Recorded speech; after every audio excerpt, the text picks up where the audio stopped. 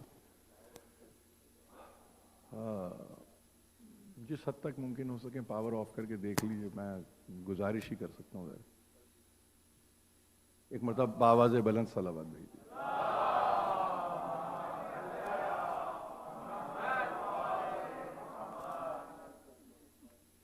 رہے نام اللہ کا. چلیے صاحب، بات یہ ہو رہی ہے، میری گزارش سن لیجیے. اور ہم اصل میں دیکھیے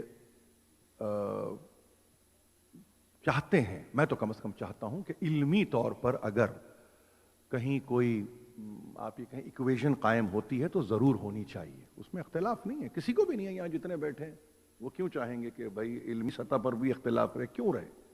یعنی علم کیا ہے؟ معرفت ہی تو ہے نا. معرفت کیا ہے؟ کسی کو پہچان لینا ہے. ہمارا مطالبہ 1400 سال سے کچھ اور نہیں ہے. ہم کہہ رہے ہیں محمد کو بھی پہچانو، آل محمد کو بھی پہچانو. یہ مطالبہ ہے ہمارا. ہم اور کچھ ہمیں نہ پہچانو. ہم یہ نہیں کہہ رہے ہیں کہ مجھے پہچانو، میری شناخت، میری معرفت. نہیں، ہم کیا، ہماری بساط کیا، ہم تو حقیقت اولا کی گفتگو کرتے ہیں. یا اس کو پہچانو یا عقل کامل کی گفتگو کرتے ہیں کہ ان کو پہچانو. اگر یہ چیزیں سامنے ہیں تو ہمارے پاس اتحاد ہی اتحاد ہے. اچھا لطف یہ دیکھیے، ہمارے پاس لطف کی ایک منزل آپ کو یعنی ہم اس میں کسی ایگریمنٹ میں بھی ہم کو نہیں جانا ہے کہ اتحاد ایسے ہوگا کہ تم ان لوگوں کا نام نہ لینا. بھائی ہم لیتے ہی نہیں. آپ کو یہ ایگریمنٹ کا کلوز بھی رکھنے کی ضرورت نہیں ہے. آپ سمجھ رہے ہیں؟ اگر آپ اس سطح آپ آ جائیے صرف اپنے کلوز کے ساتھ. دو ہونے چاہیے. پہلی چیز یہ کہ ہم کما حقہ جاننے کی کوشش کریں گے. مماتا ہے نا، یہ تو دیکھیے وہاں سے آواز آ گئی حب آل محمد کی. نہیں، اس میں حدیث کو ذرا سے دیکھیے صحیح اور غور سے. مماتا، اور فقط مرنا نہیں ہے، وَهُوَ عَلَى مَعْرِفَتِ حَقِّ رَبِّهِ، کہ جو رب کے حق کی معرفت. اس کے بعد فقط وہاں نہیں، سلسلہ چونکہ چل رہا ہے تو سرکار رسالت مآب کی معرفت اور آل محمد کی معرفت. یعنی جو جس کی سمجھ میں اس کے ساتھ. وَهُوَ عَلَى فِرَاشِهِ، اور موت بھی اس کی بستر پر آ جائے، ماتا شہیدہ. وہ شہادت یعنی گواہی دیتے ہوئے دنیا سے گزرا. یعنی صرف معرفت ہے. اب آپ یہ کہیں لا الہ منہ سے نکلا یا نہیں نکلا، وہ جہالت کی گفتگو ہے. تاریخ میں اگر کہیں آپ یہ کہیں ان کے منہ سے لا الہ الا اللہ کا کلمہ نکلا، وہاں گفتگو معرفت رب کی ہے، وہاں معرفت سرکار رسالت مآب کی ہے، وہاں معرفت امام وقت کی ہے. اگر وہ ہے تو پھر اس کے بعد آپ کہہ رہے ہیں کہ حدیث یہ ہے کہ وہ شہید مرا. یعنی شہید کا مطلب یہ ہے گواہی دیتا ہوا. آپ زندگی میں یعنی پیدائش یہاں سب کی ہو چکی. کتنے ایسے ہیں کہ جنہوں نے اپنے عقیدے کی تجدید اپنی بلوغت کے وقت یہ کی ہو، یہ کہہ کے کہ اب ہم کلمہ آج پڑھیں گے. نہیں، کبھی ہے ایسا کوئی ہے یہاں بیٹھا ہوا کہ انہوں نے کہا میں 13 سال کا جب ہوا تو ایک اچانک ہی ایک دن مجھے خیال آیا کہ ہم نے تو کلمہ پڑھا ہی نہیں. اچھا آپ نے تو کلمہ ہی نہیں پڑھا تو مسلمان کیسے ہوئے؟ تو کیا جواب آئے گا اس کا؟ اس کا جواب یہ آئے گا، اور بولنے والے کے لیے خاص طور پر، اور اگر ظاہر ہے مجھ جیسا طالب علم کہے تو معافی ہے، لیکن اگر کوئی اور یہ کہہ دے تو آپ کہیں گے صاحب اس طرح نہیں کلمہ پڑھا جاتا ہے. یہ تو معرفت کی باتیں ہیں. یہ تو معرفت کی بات ہے. خدا کی معرفت ہے، محمد کی معرفت ہے، آل محمد کی معرفت ہے. کتنے لوگوں نے کلمہ پڑھا؟ ارے بھائی جب پیدا ہوئے کسی اور نے کان میں کچھ کہا، وہ بھی اذان ہے. ٹھیک ہے نا؟ اب جب بات آ گئی تو آپ نے کہا کہ وہ اذان و اقامے کی گفتگو، چلیے آ جائیے. انہوں نے کہا کہ بھئی کلمہ لا الہ. ارے زبان سے کہہ بھی دیا لا الہ تو کیا حاصل؟ دل و نگاہ مسلمان نہیں تو کچھ بھی نہیں. علامہ اقبال کا شعر ہے، سب پڑھتے ہیں، ظاہر ہے میں بھی پڑھ رہا ہوں. تو اب وہاں پر کچھ بھی نہیں ہے. ہمارے پاس یہ سب نہیں ہے. ہم تو یہ کہہ رہے ہیں آپ آئیے، دو چیزیں، ان کی معرفت اور معرفت میں بھی ہم یہ نہیں کہہ رہے کہ کسی ایسی صورت میں آئے کہ یو آر آلریڈی گریجویٹڈ، نہیں، ہم کہہ رہے ہیں کہ دل میں یہ تمنا لے کے آؤ کہ ہم کو گریجویشن کے عمل سے گزرنا ہے، ہمارے دروازے کھلے ہیں۔ دوسری چیز یہ آپ ہی کلوز ڈال کے لائیے کہ ان کا تذکرہ نہیں ہوگا، ہماری طرف سے یہ کمٹمنٹ نہیں ہے، اس لیے کہ ہم اس قابل بھی نہیں سمجھتے ہیں، ہم تو ان کو اس قابل بھی بیچاروں کو نہیں سمجھتے کہ ہم اپنے کسی کلوز میں لکھیں نام، کیا ضرورت ہے، ہمیں ضرورت کیا لکھنے کی بھائی جہاں آپ یہ سمجھیے نا کہ آپ یہ کہیں کہ امپورٹنس ہو تو وہاں کچھ نام آئے نا، میرے پاس کام اتنا کام میرے پاس ہے، آپ کہہ رہے ہیں کہ ان کے متعلق بھی سوچئے، بھائی میں کاہے کے لیے سوچوں، کیا ضرورت مجھے ہے؟ تو اب اتحاد فکر و نظر ممکن ہے، تو اتحاد فکر و نظر کے لیے اٹھا کے تفسیر پڑھیے، میں کہہ رہا ہوں آپ سے تفسیر پڑھیے، بہت ملے گا۔ اب آ جائیے اسی آیت کے تحت، آپ کہیں گے کہ بہت گھمایا انہوں نے آج، نہیں، کچھ نہیں گھمایا میں نے بتایا، اور میں یہ بتا اس لیے رہا ہوں کہ ذرا سا سمجھیے۔ سب سے پہلی تفسیر مسلمانوں میں سب سے پہلی، سب سے بڑی تفسیر جامع البیان فی تاویل القرآن، ابو جعفر محمد ابن جریر طبری، ان کا سن وفات یاد رکھیے 310 ہجری، یہ سن وفات ہے۔ اور اگر آپ کو میں ان کے سن ولادت پہ لے جاؤں تو ان کا سن ولادت ہے 224 ہجری، تو 224 310 تو معلوم یہ ہوا 76 جمع 10 86 برس کی عمر ہو گئی نا، ہجری اعتبار سے اچھا ہو گئی۔ اب ظاہر ہے کہ سفر ہے ایران سے اور وایا مختلف ممالک بغداد میں آ کے، ظاہر ہے کہ ان کی زندگی کی انتہا ہے۔ گزارش میری یہ ہے، سب سے بڑی تفسیر، جب آپ امہات التفاسیر کا تذکرہ سنتے ہیں نا، پہلی تفسیر نکلے گی، یہ کلک کریں گے نا، پہلی تفسیر، اس پہلی تفسیر میں آپ جائیے ذرا اس آیت کو ٹٹولیے، اور ٹٹولیے اس لیے میں کہہ رہا ہوں ٹٹولنا بہت ضروری ہے۔ آیت کیا ہے؟ یا ایھا الذین آمنوا اتقوا اللہ وقولوا قولا سدیدا، اے ایمان والو تقوی اختیار کرو اور دیکھو قول سدید ہو جو تم بیان کرو۔ میں نے کوئی لفظ سوائے اس کے کہ یہ زبان اردو ہے، ورنہ سب ان کے لفظ رکھ دیے میں نے۔ اب آپ حیران ہوں گے، سب سے بڑی بات انہوں نے جو خود کی ہے کہ وہ یہ کہتے ہیں کہ جو یہ یا ایھا الذین آمنو کی جو گردان ہے نا، آمنو اے صاحبان ایمان، تو اس کا اصل مقصد یہ ہے کہ آپ یہ سمجھیے، یہ کہا جا رہا ہے یا ایھا الذین صدقوا اللہ ورسولہ، ترجمہ کر دیتا ہوں اس کا میں آپ کو، اے وہ کہ جو اللہ اور اس کے رسول کی گواہی دیں، یعنی جب آپ کہتے ہیں نا صاحبان ایمان، تو وہ یہ کہہ رہے ہیں آمنو جہاں پر ہے وہاں اصل میں ہے صدق اللہ ورسولہ، جو تصدیق کرتے ہیں، اللہ کی تصدیق، اس کے رسول کی تصدیق، اور اس کے بعد وہ یہ کہتے ہیں جب یہ چیز ہو گئی تو اب یاد رکھنے کی بات ہے، وہ یہ کہتے ہیں کہ قول سدید کا مطلب ایک ایسا قول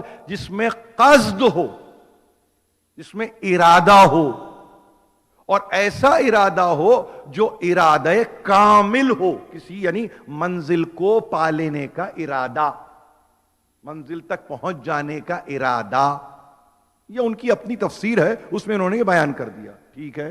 اور اس کے بعد انہوں نے، یہ بھی عجیب بات ہے، تقریر کے دوران یہ بات آ رہی ہے، کہنا چاہیے بچوں کو، پڑھنا چاہیے کہ انہوں نے، یہ میں نے سال کیوں بتایا ولادت کی وفات کے، تاکہ آپ کے ذہن میں فوراً، آپ کے ذہن میں ایک ایرا آتا ہے نا، آپ جب کہیں پڑھتے ہیں تو ایک ایرا آتا ہے، ایرا کا مطلب یہ ہوا وہ عہد آیا، عہد کا مطلب کیا ہوا زمانہ آیا، زمانے کا مطلب کیا ہوا آپ نے جاننے کی کوشش کی، اچھا تو اگر 224 ہجری میں ان کی ولادت ہے تو وہ کون سا زمانہ ہوگا؟ امامت کے اعتبار سے، عہد امامت کے اعتبار سے، معلوم ہے نا آپ کو، ظاہر ہے اب ہم آگے چل رہے ہیں تو آپ کو معلوم ہونا چاہیے، ابھی 201 202 ہجری کی دو روایتوں کے ساتھ 8ویں امام کا تذکرہ مل جائے گا آپ کو، آپ سمجھ جائیں گے. اس کے بعد آپ چلے جائیں گے نوے امام محمد تقی جواد کے تعلق سے گفتگو ہو جائے گی, امام علی النقی کے تعلق سے. تو معلوم یہ ہوا ایک ایسا شخص جو کم از کم 3 ائمہ کے دور میں آنکھ کھول رہا ہے اور جس کو جانا ہے 310 ہجری تک, وہ کسی امام سے روایت نہیں لیتا. میں اس آیت کے ضمن میں خاص طور پہ آپ سے عرض کروں, خاص طور پہ یعنی جس کا مطلب سٹنگ امام کے تعلق سے ہی بات کر رہا ہوں, وہ نہیں لیتا. اور وہ مناسب نہیں سمجھتا کہ حصہ بنائے اپنی تفسیر میں ان کو لے کر, جبکہ خدا کی طرف سے پوری اپرچونٹی مل رہی ہے کہ آپ ایک عہد میں جی رہے ہیں, اس عہد میں جس میں کائنات میں کوئی ایک ہے جو کہہ رہا ہے میں فرزند رسول ہوں. یہ اصطلاح کہیں اور نہیں ہے, یہ شرق و غرب میں اصطلاح ہی نہیں ہے کہ کئی لوگ ایک وقت میں کہہ رہے تھے ہم فرزندان رسول ہیں. نہیں, کچھ بھی نہیں ہے. خلیفہ وقت یا بادشاہ وقت بھی جب بلاتا ہے تو فرزند رسول کہہ کے بلاتا ہے, یبن رسول اللہ کہہ کے بلا رہا ہے. یہاں توفیق نہیں ہے. میں جو کہنا چاہ رہا ہوں آپ سے, توفیق نہیں ہے کہ معاملہ قرآن کا ہے. کیوں کہہ رہا ہوں؟ میری کوئی پرخاش ہے کیا؟ میری کوئی خصومت ہے ان سے؟ میری کوئی دشمنی ہے؟ نہیں. میں اس لیے کہہ رہا ہوں, اگر تو آپ بالرائے تفسیر کر دیتے اور 2 لفظ لکھ دیتے سدید کے لیے, میں مان لیتا. لیکن آپ نے یہ کیا کہ اس آیت کے ضمن پہلا نام اکرمہ ابن ابی جہل کا لیا, دوسرا نام آپ نے قتادہ کا لیا, تیسرا نام آپ نے کلبی کا لیا, چوتھا نام آپ نے مجاہد کا لیا. یعنی اس کا مطلب یہ ہے کہ اگر آپ اکرمہ ابن ابی جہل سے شروع کریں تاریخ کو اور آپ لے کے چلے جائیں مجاہد تک کے جو تابعی ہے, طبیعت آپ کی اکرمہ ابن جہل سے لے کے جو کہ سو کالڈ صحابی نہیں صاحب, یہ جملہ کیا نکل گیا منہ سے, باقاعدہ صحابی چلیے, اور اس کے بعد انتہا آپ کی تابعی تک چلی گئی جس کا سن وفات 101 ہجری کے لگ بھگ رہا ہو. مثلا ایک بات کر رہا ہوں آپ سے, قریب قریب کے یہ ایام ہوں گے, قریب قریب کے یہ سال ہوں گے, مگر آپ نے اس آیت کے ضمن میں آل رسول سے کسی کو نہیں لیا. یہ کنٹریبیوشن ہے آپ کا, یہ حق ادا کر رہے ہیں آپ قرآن کی تفسیر کا, قرآن کی تفسیر کا حق ادا ہو رہا ہے. یہ 4 نام میں نے لیے ہیں آپ کے سامنے. خود کون ہے؟ خود شافعی المسلک ہے. خود کون ہے؟ احمد ابن حنبل سے آپ کی پرخاش ہے. خود آپ کی کیفیت یہ ہے کہ آپ کی اپنی فقہ بھی ہے جو کم از کم کہتے ہیں کہ کچھ ڈیکیڈز چلی ہے. آپ کون ہیں؟ آپ نے کبھی احمد ابن حنبل کو فقیہ مانا ہی نہیں ہے. آپ کی تو یہ کیفیت ہے تاریخی. اس میں آپ جب قرآن مجید کے تعلق سے گفتگو کرتے ہیں, اور ایسا بھی نہیں کہ بغداد میں آپ نہیں رہے, چلیے آپ یہ کہیں کہ بھائی یہ تو آپ بات کر رہے ہیں وہ تو آذربائیجان میں تھے, تبرستان میں تھے, وہ تو کہیں اور تھے. نہیں, ایک وقت ایسا بھی ہے کہ آپ بغداد میں کچھ سال گزار رہے ہیں, اور بغداد آنے کی وجہ کہی جاتی ہے بات یہ کہ آپ چاہتے تھے کہ احمد ابن حنبل کی شاگردی اختیار کریں. یہ اور بات ہو گئی کہ ان کی وفات ہو گئی, آپ اس حلقے میں داخل نہ ہو سکے, لیکن بغداد میں رہے آپ. اور کس کے کہنے پہ رہے؟ خلیفہ وقت کے کہنے پہ آپ تھے, اور کم سے کم 4 برس کا تذکرہ ملتا ہے. ٹھیک ہے کہ عمر 20 برس کی ہو, ٹھیک ہے کہ عمر 21 برس کی ہو, مگر رہے نا. یہ کس کے تعلق سے گفتگو کر رہا ہوں؟ جو 7 سال کی عمر میں نہیں 5 برس کی عمر میں حافظ قرآن ہو چکا ہے. یہ اس کے متعلق گفتگو کر رہا ہوں جو 7 سال میں علمی مسائل پہ گفتگو کرتا ہو. تو اس کی عمر اگر 20 برس کی ہے تو وہ کہاں کا پہنچا ہوا ہوگا. لیکن جو پہنچا ہونا کچھ اور ہے, نگاہ کا رکھنا کچھ اور ہے. آپ سمجھ رہے ہیں؟ پہنچا ہوا تو کہیں کا ہو, بہت سے ہیں جو پہنچے ہوئے ہیں, نگاہ ہی نہیں ہے, نگاہ ہی نہیں ہے. تو ایسے پہنچنے سے کوئی فائدہ نہیں جہاں نگاہ نہ ہو. رہے بغداد میں, خبر ہی نہیں بغداد میں کہ ہے کون. اب آپ یہ کہیں کہ بھئی وہ زندان میں, تو زندان میں ملنے والے بھی جاتے تھے. تاریخ کو اٹھا کے دیکھیں گے آپ, تاریخ ایسا نہیں ہے. محبوس اپنی جگہ ہے, مقید اپنی جگہ ہے, مگر چوری چھپے ملنے والوں کی بہت بڑی تعداد ہے کہ جنہوں نے زندان بان سے کچھ ایسے مراسم رکھے کہ زیارت تو کرا دو. ایسا ہوا ہے ائمہ کی تاریخ میں, ایسا ملتا ہے آپ کو, ایسا نہیں کہ نہیں ملتا. اس لیے کہ وہ جو زندان بان ہوتا ہے نا, وہ جو صبح مسا دیکھ رہا ہے اس امام کی یا تو قیام کے عالم میں یا رکوع کے عالم میں یا سجدے کے عالم میں, تو کیوں نہ دروازہ کھولے کسی زائر کے لیے؟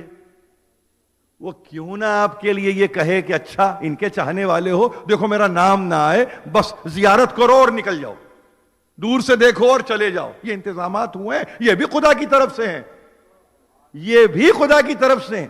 تو ایک بغداد کا رہنے والا جو آتا ہے نیتاً بغداد میں, وہ ملاقاتی نہیں ہے, وہ شائق ملاقات بھی نہیں ہے, میرے پاس کوئی تاریخ نہیں ہے. بھائی یہ میں آپ سے بات کر رہا ہوں آپ سے نا, یہ جامع البیان کے مؤلف, ظاہر ہے مصنف کا لفظ استعمال اس لیے کروں گا کہ ان کی تحریر کرتا نہیں, ظاہر ہے کہ یہ تفسیر ہے, ترجمہ ہے, تالیف ہے, جو چاہے کہیے, اور آگے آ جائیے تو یہ وہ ہے کہ جو تاریخ طبری دے رہا ہو. کیا آپ یہ کہتے ہیں کہ پوری تاریخ ہے, اور کس نام سے ہے؟ رسل اور ملوک کے نام سے ہے, یعنی پروفٹس کی اور کنگز کی تاریخ دیتا ہے, جس کو آپ تاریخ طبری کہتے ہیں.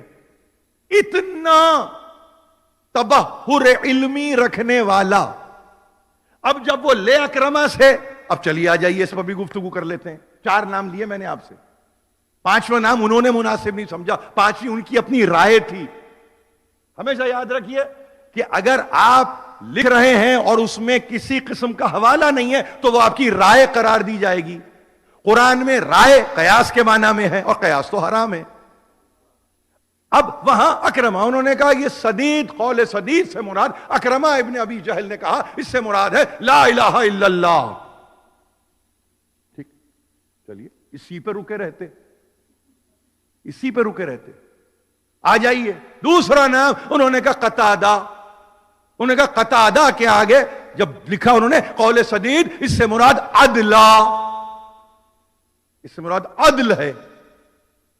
انہوں نے کہا تیسرا نام, کلبی کا نام لیجئے, انہوں نے کیا کہا؟ انہوں نے اس کو کہا صدقہ. یہ قول سدید صدق ہے. مجاہد تک آتے آتے کچھ نہ بچا تو مجاہد نے کہا سدید کا مطلب سدادہ, یعنی استقامت کے ساتھ بس کہو جو کہنا ہے. کہاں سے بات شروع ہوئی؟ لا الہ الا اللہ سے شروع ہوئی, سدادہ پہ جا کے رک گئی. اور طبری نے یہ 4 افراد کو کوٹ کر دیا. نتیجہ 0/0. کیوں؟ اس لیے کہ یا تو یہ کہو لا الہ کی قوت مساوی ہے کلمہ عدل کے, کلمہ عدل کی قوت مساوی ہے کلمہ صدق کے, کلمہ صدق کی قوت مساوی ہے استقامت کے, جسے سدادہ کہتے ہیں. اگر سب کی قوتیں ایک ہیں تو ان ساری قوتوں کے جوہر کو کسی ایک میں نظر آنا چاہیے. یہ نہیں ہو سکتا کہ لا الہ کا مطلب مجسم کچھ اور ہو رہا ہو, عدل مجسم کچھ اور ہو, صدق کامل کچھ اور ہو, استقامت کی منزل کچھ اور ہو. نہیں, معلوم یہ ہوتا ہے کہ آپ ترجمہ کرتے ہیں لفظی, اور لفظی ترجمہ کرتے ہیں, محروم کرتے ہیں آپ اس لفظ کو کہ وہ لفظ تجسیم نہ پائے. اس لیے کہ اگر لفظ مجسم ہونے لگے گا تو نہ رسول کے کوئی دائیں نظر آئے گا نہ کوئی بائیں نظر آئے گا, نفس رسول نظر آئے گا, سوا اس کے کوئی اور نہیں.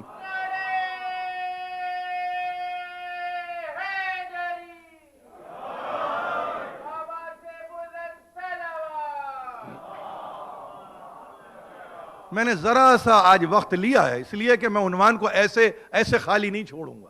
یہ بڑی محنت کا عنوان ہے, اور ظاہر ہے کہ محنت میری کیا ہے, قرآن نے مجھے تحفہ دیا, قرآن نے مجھے عطیہ دیا, یہ سوغات قرآن کی ہے. لیکن میرا کام یہ ہے, دیکھیں نا, آج تو میں کم از کم ان کے تعلق سے آپ تک پہنچا دوں نا کہ انہوں نے کیا کہا, لیکن ایک اپنی منزل بھی ہے, اور اس منزل کے آنے میں تھوڑا سا وقت ہے, زیادہ وقت نہیں ہے. لیکن پہلے سمجھ لیجئے, اتنا بڑا مفسر اسلام کا کہتے ہیں, اتنا بڑا مفسر, جب ایک آیت کی تفسیر کرتے ہوئے 5 آپشن دے رہا ہو تو مجھے بتائیے آج کا نوجوان کیا اخذ کرے, کیا لے کے اٹھے؟ بھئی یہی بچہ کوئی اس میں سے اٹھ کے میرے پاس آئے اور اسے کہے قبلہ یہ بتائیے کہ سدید کا مطلب لا الہ الا اللہ ہے, سدید کا مطلب کلمہ عدل ہے, سدید کا مطلب کلمہ صدق ہے, سدید کا مطلب کلمہ سداد ہے, آخر ہے کیا؟ تو معلوم یہ ہوا کہ جس چیز کو حل ہونا چاہیے تھا وہ چیز اور کمپلیکس ہو گئی. اب جب کمپلیکس ہو گئی تو دوش بچوں پہ کیوں, دوش ان پر کیوں کہ جو سمجھنا چاہتے ہیں. یعنی اس کا مطلب دیکھیے نا, بات یہ ہو رہی ہے. اب میں تھوڑا پیچھے اور لے جاؤں آپ کو. جس وقت یہ آیت نازل ہو رہی تھی, کیا یہ آیت آپشنز لے کے نازل ہو رہی تھی؟ تو جواب آئے گا نہیں. یعنی معین معنی ہوں گے نا.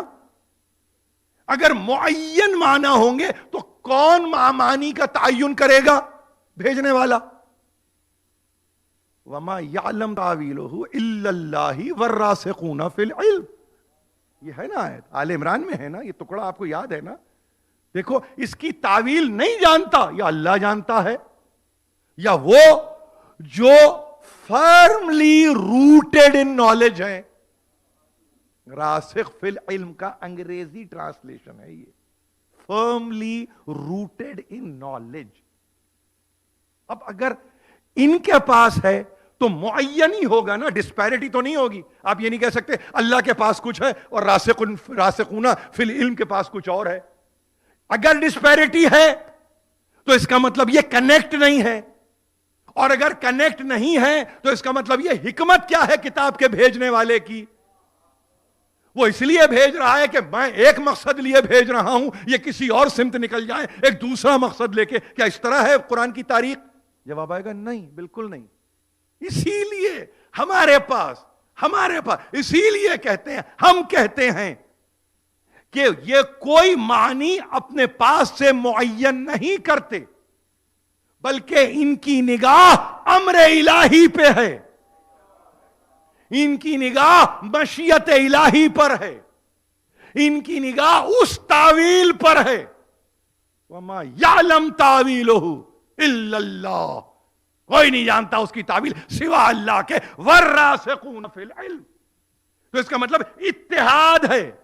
اگر اتحاد ان دو میں ہے, اعتبار یعنی کتاب جہاں سے آ رہی ہے, جہاں پہنچ رہی ہے, اگر یہ اتحاد یہاں پہ ہے تو اس اتحاد ہی کو تو امت میں منتقل ہونا ہے نا.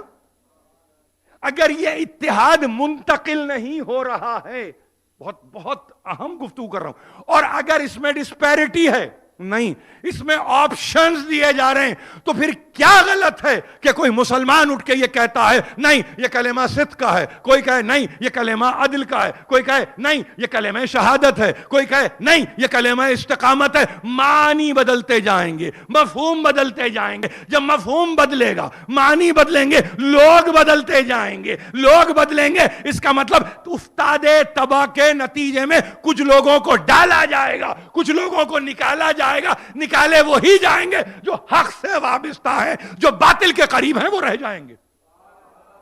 ایک قرآن کی آیت نے کتنی تکلیف دے دی آپ کو. یہ 6665 آیتوں کے ساتھ یہ ہو رہا ہے. میں تو لٹمس ٹیسٹ کر رہا ہوں نا. میں تو یوں سمجھیے کہ ذرا چھوتا ہوں, دیکھتا ہوں کہ طبیعت کیسی ہے. تو طبیعت تو یہ ہے, آپشنز پہ آپشنز. اب اتنے آپشنز مسلمانوں کو جب صدر اول میں مل رہے ہوں تو 1443 ہجری میں آپ کو کیا شکوہ ہے, کیا شکایت ہے؟ ہم تک تو پہنچتے پہنچتے نہیں معلوم اور کتنے آپشنز ہیں. اب اگر آپ مجھ سے کہیں چلیے یہ قول ہے, قول سدید, اس کے ادا, اب تبری کو یاد رکھیے, تبری کا فقرہ یاد ہے نا آپ کو, جب یا ایھا الذین آمنو کی تفسیر وہ کر رہا ہے, وہ کہہ رہا ہے وہ ہیں وہ لوگ کہ جو اللہ اور اس کے رسول کی تصدیق کرتے ہیں. میں نہیں جانا چاہتا اس ڈیبیٹ میں کس نے کہاں کلمہ شہادت پڑھا, مگر ایک ڈیبیٹ تو میں آپ کو لے جاؤں گا. کم از کم میں یہ کہوں گا ایسے کا ان سب میں نام بتاؤ کہ جس نے وہ جو کلمے کا جز ہے، ایک جز کلمے کا دوسرے جز کو اپنے ہاتھوں میں لے رہا ہو، اور ولایت نے رسالت کو دیکھا، رسالت نے ولایت و امامت کو دیکھا، تو ایسا کوئی لاؤ کہ جو اس تفسیر کا اول قرار پائے، اور اس تفسیر کا اول قرار پائے یعنی کون ہے جس نے پہلی تصدیق کی ہے، کون ہے پہلے جس نے گواہی دی ہے، کون ہے جس نے پہلی شہادت دی ہے، تو اس کا مطلب یہ اس میں بھی کوئی امیر نکل کے آئے گا نا۔ اگر اس میں کوئی امیر نکل کے آئے گا تو باقی سب ثانوی لائن میں لگیں گے، سب۔ یا ایھا الذین آمنوا کی تفسیر یہ ہے، کون؟ جو تصدیق کی جنہوں نے اللہ اور اس کے رسول پر، جمع الجمع صحیح، لیکن اگر اکیلا علی ہے، اکیلا علی ہے، فرد واحد علی ہے، پوری قوم ہے، ضرورت نہیں ہے علی کو پیچھے لاؤ لشکر لانے کی، یہ علی کی طبیعت بھی تو نہیں ہے، یہ مزاج علی نہیں ہے، کبھی لاؤ لشکر ترتیب دے کے نہیں گئے ہیں۔ پیچھے سے اگر حکم آ گیا کہ یہ پیچھے ہیں تمہارے تو ٹھیک ہے، مگر علی کو نہیں ہے کہ میرے دائیں طرف تم رہنا، میرے بائیں طرف تم رہنا۔ رہے جس کے دائیں بائیں جبریل اور میکائیل رہتے ہوں، جس کے یمین و یسار پہ یہ ملائکہ مقربین رہتے ہوں، وہ ان مصابہین کے ساتھ، ان مصاحبین کے ساتھ چلے گا۔ کیا خیال ہے آپ کا؟ کیا خیال ہے آپ کا؟ ارے یہ وہ ہے کہ تلوار نکالتا نہیں ہے تو سلامی جبریل کی ملتی ہے، یہ وہ ہے کہ ابھی اس نے نیام سے کھینچا ذوالفقار کو نہیں ہے مگر میکائیل سلام کرتے ہیں۔ اس کی تفسیر بھی موجود ہے، تعویل بھی موجود ہے، اور کہنے والا بھی کہہ رہا ہے زور کی ہوا چلی تھی علی، مجھے معلوم ہے، مگر تم کو معلوم ہے یہ علی یہ کیا تھا؟ سرکار آپ ہی بتائیں۔ دیکھیے عجیب بات ہے، یہ بھی تہذیب علی ہے، یہ بھی تہذیب علی ہے کہ میں دل میں رکھوں گا تو دنیا تک بات کیسے پہنچے گی؟ یا رسول اللہ آپ بتائیے۔ یہ علی کی تہذیب ہے، یہ علی کے فضائل بزبان سرکار رسالت مآب۔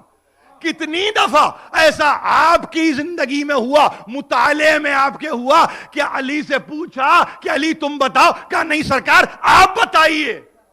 تو یہ آپ بتائیے کمزوری کی دلیل نہیں ہے، یہ آپ بتائیے کم علمی کی دلیل نہیں ہے، یہ اعلان کیجئے آپ کہ آپ کیا کہنا چاہتے ہیں تاکہ قیامت تک کے لیے دنیا جانے کہ فضائل علی کیا ہے۔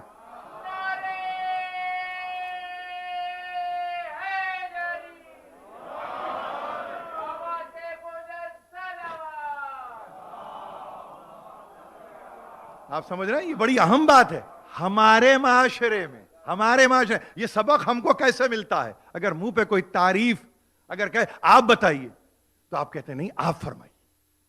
یہ تہذیب ہے، یہ تہذیب۔ میری بات کو بہت غور سے سنیے، بہت سارے اسباق ہیں، ہم نے بڑے لیسنز لیے ہیں، ہمارے پاس کمی نہیں ہے، ہمارے کمی نہیں ہے، چاہیں تو اپنی حد تک روک کے رکھیں، اتنے فضائل ہیں سینے میں علی کے، مگر جب جب جہاں جہاں یا علی کچھ کہو، نہیں سرکار آپ کے ہوتے ہوئے یہ غلام کچھ کہے آپ بیان کیجئے۔ آپ اس سے کیا سمجھیں گے کہ نہیں آتا تھا؟ جو نور واحد میں ہو تو اس کو آپ یہ کہ نہیں آتا تھا تو وہ سب بتاتے تھے۔ اصل میں تم اندازہ نہیں، کچھ فلوک ہوا تم سے، اس کے نتیجے میں ایک فضیلت بن گئی۔ یہ فلوک کے نتیجے میں نہیں بھائی، فلوک تو بعد کی بات ہے، ساری فضیلتیں فلوک، آپ سمجھ گئے ہم، لیکن وہ فلوک کیا ہوا؟ فلیک بن گیا۔ پھر فلیک رہتا نہیں، وہ اڑ جاتا ہے خس و خاشاک کی طرح، وہ رہتا بھی نہیں۔ یہ فلوک تو ہے ہی نہیں ہے، یہ ہے ہی نہیں ہے، یہ تو عین حقیقت ہے، یہ عین صداقت ہے، نہیں یہ عین عدالت ہے، نہیں یہ عین شہادت ہے۔ قول سدید سمجھ میں آیا آپ کے؟ جتنے لفظ استعمال کیے خدا کی قسم، تبری نے یہ کہہ کے کہ اکرمہ نے یہ کہا یہ کہہ کے کہ قتادہ نے یہ کہا، یہ کہہ کے کہ کلبی نے یہ کہا، یہ کہہ کے کہ مجاہد نے یہ کہا، مجسم کر دوں ان ساری صفات کو، تو خدا قدوس و لم یزل و لا یزال کی قسم کھا کے کہتا ہوں دوسرا نظر نہیں آتا سوا علی ابن ابی طالب کے۔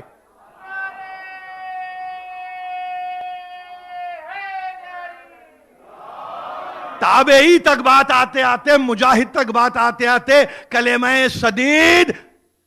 سدید سداد بنا، یعنی استقامت، یعنی وہ تین اپنی جگہ، شہادت کا کلمہ اپنی جگہ، عدالت کا کلمہ اپنی جگہ، صداقت کا کلمہ اپنی جگہ۔ میں تو کہہ رہا ہوں یہ لفظ سداد جس کو کہتے ہیں آپ استقامت کا مطلب جہاں پہ آپ کے پائے ثبات میں، قدم میں کوئی کسی قسم کی ہلچل نہ ہو، گھبراہٹ نہ ہو، آپ کے قدم ثبات کے ساتھ ہوں، ایک مقام پر ہوں، گڑے ہوئے ہوں۔ 100 ہجری میں جانے والا اگر یہ کہتا ہے اس کا مطلب یہ ہے، اور اگر اس کو میں کہوں اس وقت، آخری جملے تقریر کے، اس وقت میں جا کے کہوں لفظ استقامت کو اصحاب رسول میں مجسم کرو، نہیں پکچریسک بناؤ۔ میں چاہتا ہوں کہ کسی کی تصویر دیکھوں لفظ استقامت میں، تو خدا کی قسم پھر کھاتا ہوں آپ کے سامنے کوئی اور نظر نہیں آئے گا، کوئی اور نظر نہیں آئے گا۔ یعنی یہ ڈائلیوٹ ہونے کے بعد ترجمہ ہے، آپ سمجھ رہے؟ سدید ڈائلیوٹ ہوا تو استقامت پہ ٹھہرا۔ کل اپنا موقف پیش کروں گا، اپنے سے مراد ہمارے پاس جو مفسرین ہیں وہ کیا کہتے ہیں، ڈائلیوٹ ہوا تو استقامت پر۔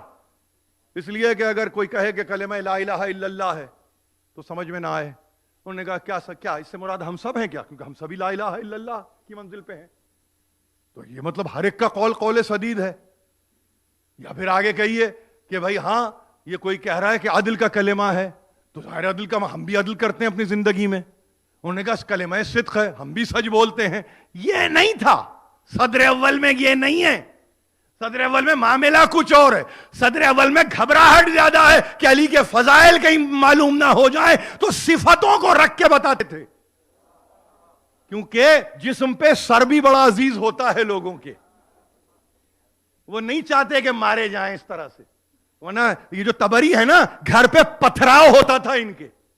کسی کو پتا چل گیا کہ فضائل امیر المومنین سے کچھ دلچسپی ہے، پتھر مارنے لگے لوگ۔ یہ ہوا ہے، تاریخ پڑھیں گے آپ جا کے، ذرا سی، یعنی دل میں حب علی کو رکھا تو پتھر۔ آپ کہہ رہے ہیں کہ یہ پتھر مار رہے ہیں، ان کو نہیں معلوم بھائی یہی تاریخ ہے، جو مخالف علی ہے اس پہ پتھر۔ دل سے رہو محب علی، اگر دل سے ہو تو گھبرانے کی ضرورت نہیں ہے، گھبرانے کی ضرورت نہیں ہے۔ وہاں پہ لفظ استقامت کو ڈائلیوٹ کیا اور اس کے بعد کہنے لگے کہ یہ 4 لفظ رکھ دیے، میں نہیں سمجھتا کہ اس سے کوئی حاصل ہوا، کچھ نہیں ہوا۔ آپ رکھتے نا نام کہ قول سدید کا ادا کرنے والا کون ہے، مجسم تو کر کے دکھائیے مجھے، تاکہ میں سمجھوں کہ اس سے مراد یہ ہے۔ بھائی جب لفظ طہارت آپ استعمال کرتے ہیں قرآن میں تو کچھ ہستیوں کو سامنے رکھتے ہیں نا، تبھی تو آپ بات کرتے ہیں۔ راکے اگر آپ کہتے ہیں قرآن میں تو راکے کو سامنے رکھتے ہیں نا۔ قائم جب آپ کہتے ہیں کسی کو سامنے رکھتے ہیں نا۔ صائم جب آپ کہتے ہیں کسی کو سامنے رکھتے ہیں نا۔ روزے تو سب رکھتے ہیں، مگر یہ کیسے ہوئے؟ انہوں نے کہا یہ زندگی بھر کے شب بیدار، زندگی بھر کے روزہ دار، یہ زندگیاں ہیں۔ اب تمہارے پاس اگر نظر نہیں آتی تو اس لیے نظر نہیں آتی، تم اول سے وابستہ ہوتے نا تو تمہیں سمجھ میں آتا۔ تم تو کہیں درمیان سے قافلے میں آئے، جو درمیان میں قافلے سے آتا ہے نا اس کے لیے سمجھنا اور سمجھانا بہت مشکل ہو جاتا ہے، وہاں پہ ایجوکیٹ کرنا پڑتا ہے، اور جس کو ایجوکیٹ کرنا پڑتا ہے ظاہر ہے کہ وہاں پہ ابہام بھی ہے، وہاں پہ کچھ پریشانیاں بھی ہوتی ہیں، وہاں پہ کچھ حیرانیاں بھی ہوتی ہیں، کیا سمجھ بھی سکا کہ نہیں سمجھ سکا، یہ حیرانی ہوتی ہے۔ لیکن جس کے گھر کے آنگن سے اسلام کا پودا پھوٹتا ہو وہ ختیجہ کا گھر ہے، یاد رکھیں آپ، وہ ختیجہ کا گھر ہے، کوئی اور نہیں ہے۔ امیر المومنین اپنے خطبے میں یہی تو کہتے ہیں، اس وقت کا اسلام ہے جب 3 کے علاوہ چوتھا کوئی نہیں تھا، رسول، ختیجہ یا تیسرا میں، یہ ہیں امیر المومنین۔ یعنی جہاں پہ آپ کہیں تخم جہاں بویا گیا ہو، بویا، وہ صحن جہاں سے یہ پروان چڑھا ہے شجر، اور اس شجر نے کائنات کو ایک سایہ دے دیا، یعنی سائبان بن گیا۔ اب آسمان نہیں ہے، یہ سائبان ہے، اور یہ سائبان کس کا عطا کردہ ہے؟ ختیجہ کا گھر ہے۔ یاد رہے گا آپ کو، ختیجہ کا گھر ہے، وہ گھر ختیجہ کا، جس کی بیٹی فاطمہ زہرا، جس کی بیٹی زینب کبریٰ، جو دے سب کو صاحبان، اور زینب ہی کے سر پہ ایک چادر نہ ہو۔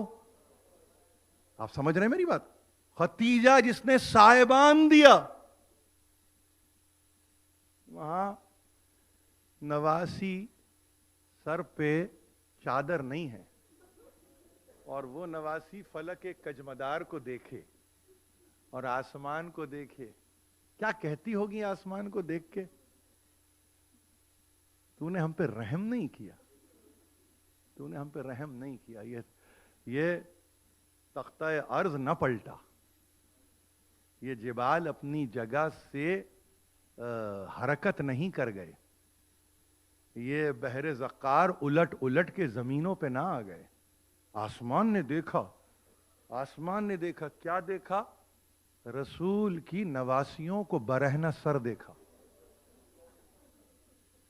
آپ حیران ہوتے ہوں گے کہ یہ شام کا تذکرہ، یہ بازار کا تذکرہ، یہ دربار کا تذکرہ، فلک کجمدار تو نے دیکھا ہے، مگر وہ بھی خون کے آنسو رویا ہے۔ تاریخوں کو اٹھا کے دیکھیں گے آپ، کہتے ہیں 40 دن تک ایسا بکا ہے کہ آسمان سے خون برسا ہے، آسمان سے خون۔ معلوم ہے آپ کو، جہاں کسی نے پتھر اٹھایا نیچے سے خون ہے کہ جوش مار رہا ہے۔ فرات کا پانی نہیں معلوم کتنے دنوں تک اچھلتا رہا، سیاہ بادل نہیں معلوم کتنے دنوں تک رہے۔ کہتے ہیں شفق کی سرخی بعد کربلا کا واقعہ ہے۔ آپ کو معلوم ہونا چاہیے، یہ جتنی چیزیں ہیں آپ کے سامنے، اس پر غور کیجئے۔ اب آپ مجھے بتائیے، حق نہیں بنتا ہمارا کہ اپنے ہی لیے حصول ثواب کے لیے اس فرش پہ آ کے بیٹھ جائیں اور انہی کے حضور ہاتھ جوڑ کے بس اتنا کہیں، ہم حق ادا نہ کر سکے، ہم سے حق ادا نہ ہو سکے گا، ہم صرف دہراتے ہیں، اور جتنا آتا ہے دھیان میں اتنا ہی دہراتے ہیں، نہ اس میں اضافہ کرتے ہیں نہ اس میں کمی کرتے ہیں۔ اور وہ قافلہ لٹا ہوا جائے تو کیسے جائے؟ عزت کے ساتھ جا رہا ہے کہ نہیں؟ وہاں بھی کیفیت یہ ہے کہ کئی ساعتوں تک تو باہر روک کے رکھا گیا،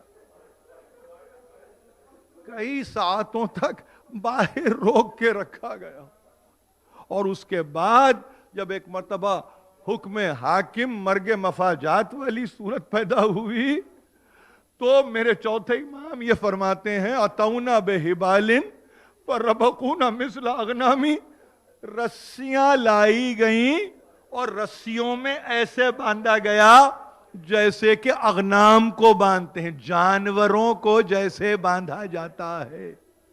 اور ایک منزل پہ تو یہ کہا ہمیں اس طرح سے گھسیٹا گیا جیسے ملک کے دیلم کے غلام آ کے بازاروں میں بکتے ہوں، اور وہ غلام جن کا آقا مر چکا ہو، جن کا کوئی پرسان حال نہ ہو۔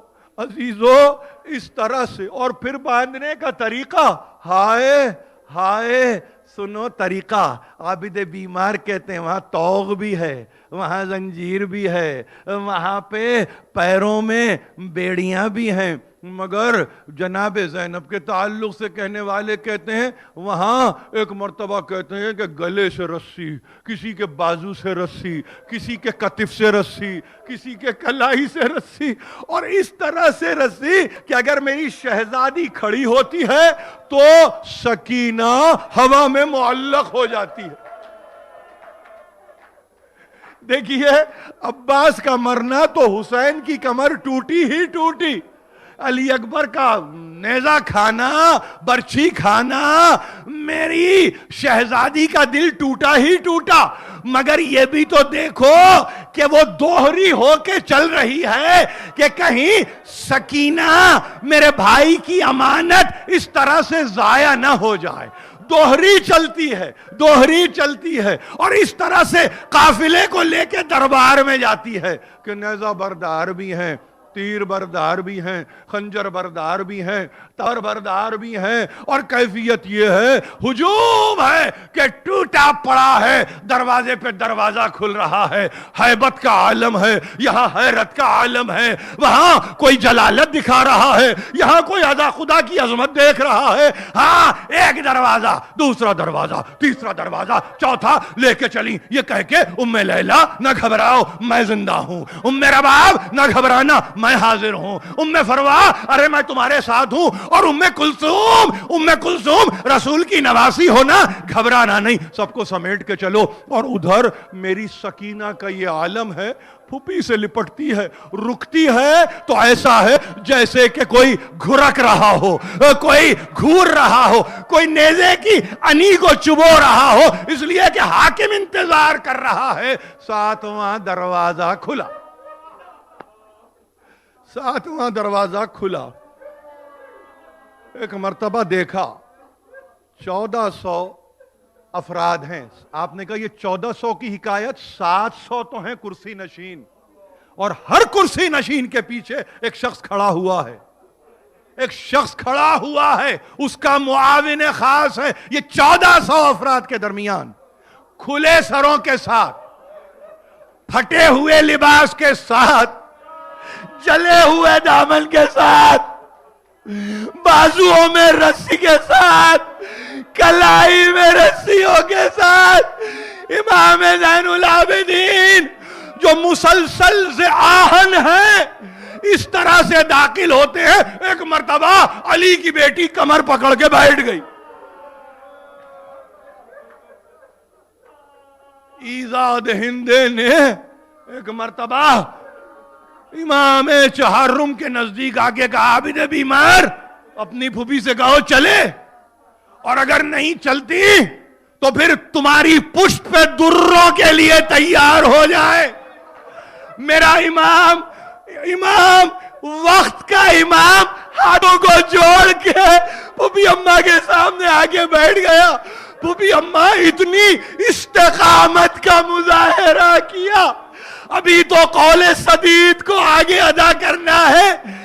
چلیے پھوپھی اماں کہا بیٹے ضرور چلوں گی، مگر 21 رمضان کو جب دنیا سے بابا جا رہے تھے تو بس اتنا کہا تھا زینب نہ گھبرانا، مجھے پکارنا، میں لے کے چلوں گا۔ آؤ بابا آ جاؤ، زینب کو دربار میں لے کے چلو۔ 2 دقیقے لوں گا، شب 13 ہے، میں بھول نہیں سکتا ہوں۔ کٹے ہوئے سر پہلے سے پہنچے ہوئے تھے، اور کہتے ہیں کہ عباس کا سر ظاہر ہے کہ کون علم بردار لشکر حسینی ہے، عباس کے سر سے لے کے علی اصغر کے سر تک سب ایک طرح سے ایک خط میں رکھے ہیں۔ اب آپ مجھ سے پوچھیں حسین کا سر کہاں ہے؟ زیر تخت یزید رکھا۔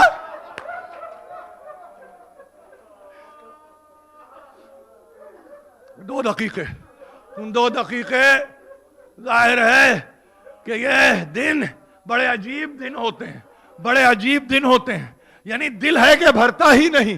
مگر میں کیا کروں بی بی، میں کس طرح سے بیان کروں؟ مگر ہاں بی بی اجازت دیجئے کہ ایک آپ کی بیٹی سکینہ کا معجزہ بیان کر دوں۔ دربار میں پہنچی تو کہتے ہیں کہ جہاں جناب زینب ہیں ان کا خطبہ ہے، ان کا کلام ہے، سب کچھ ہے، اس کلام کو منقطع کسی صورت نہ کیا جاتا بشرط یہ کہہ کے کہ یہ کون ہے بچی؟ کہا یزید یہ سکینہ ہے، حسین کی چہیتی ہے، سینے پہ سونے والی ہے۔ اچھا تو یہی ہے جس کا تذکرہ، یعنی کون سکینہ؟ جس کا تذکرہ اس کے آنے سے پہلے دربار میں آ چکا تھا۔ ایک مرتبہ کہا سکینہ تیرا باپ تجھے بہت چاہتا تھا، کہا بہت چاہتا، کیا کرتا تھا تیرا باپ تیرے لیے؟ ارے جنت کے خوان منگواتے تھے، مجھے رطب دیا کرتے تھے، جنت کے میوے میرے لیے آتے تھے۔ ایک مرتبہ ایک تشت کو نکالا، بچی ذرا سا گھبرائی، سرپوش پڑا ہے، کہا کچھ لے گی، بھوک لگی ہے، پیاس لگی ہے، ظاہر اس کا تو کوئی جواب نہیں ہے۔ اچھا تیرا باپ تجھے دیتا تھا نا، یہ کہہ کے سرپوش کو ایک مرتبہ ہٹایا۔ میری شہزادی نے باپ کے سر کو کٹا ہوا تشت طلا میں دیکھا، مانگ لے اس سے۔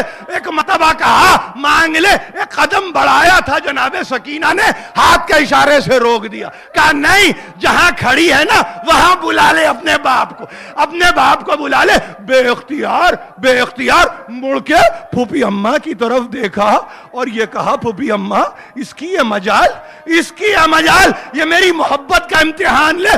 کچھ نہیں، جلا ہوا دامن، ایک مرتبہ جلا ہوا دامن پھیلا کے بس اتنا کہا بابا یہ میری محبت کا امتحان، آ جاؤ بابا آ جاؤ۔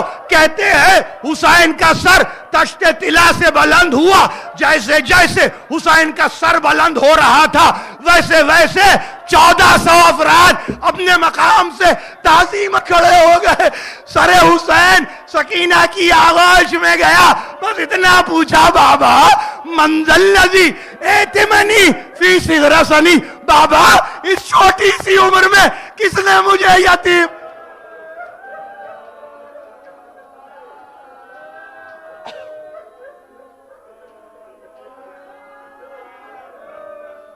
حسین